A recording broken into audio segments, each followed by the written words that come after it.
എൻ്റെ കസിൻ അസ്ലം ഇങ്ങനെ ബീച്ച് റോഡിലൂടെ മനോഹരമായിട്ടുള്ള ബീച്ച് റോഡിലൂടെ നമ്മളെ എൻഫീൽഡ് GT ഓടിക്കൊണ്ട് പോകുന്നത് ഞങ്ങളുടെ വെസ്റ്റേൺ ജെട്ടി അഥവാ മെയിൻ ജെട്ടിയുടെ അടുത്തേക്കാണ്. മെയിൻ ജെട്ടിയിൽ എന്താണെന്ന് വെച്ച് കഴിഞ്ഞാൽ അവിടെ ഒരു കാർഗോ ഷിപ്പ് ഉണ്ട്. ഞങ്ങളിവിടെ കാർഗോ ഷിപ്പിനെ ബാർജ് എന്ന് പറയും. അപ്പോൾ ബാർജിൻ്റെ അടുത്തേക്കാണ് പോകുന്നത്. അതിനൊരു കാരണം കൂടിയുണ്ട്.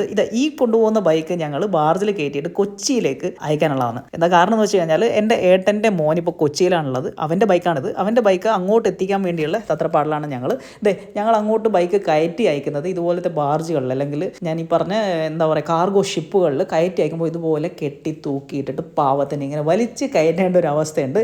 പക്ഷേ സേഫാണ്. നമ്മുടെ ഇവിടുത്തെ ലോഡിങ് ടീമൊക്കെ വളരെ മനോഹരമായിട്ട് തന്നെ ഒരു ബുദ്ധിമുട്ടും ഒരു വണ്ടിക്ക് ഒരു പോറൽ പോലും മാക്സിമം ഏൽക്കാതെ തന്നെ സൂക്ഷിച്ചുകൊണ്ട് തന്നെ നമ്മൾ ഇറക്കി അത് ഭദ്രമായിട്ട് ഒരു സ്ഥലത്ത് വെക്കും. അവിടെ മിക്കവാറും ഈ കടലൊക്കെ അടിക്കുന്ന ഭാഗമായിരിക്കും മിക്കവാറും. അതുകൊണ്ട് തന്നെ അതൊക്കെ നല്ല മനോഹരമായിട്ടുള്ള രീതിയിൽ പൊതിഞ്ഞ് വെക്കും.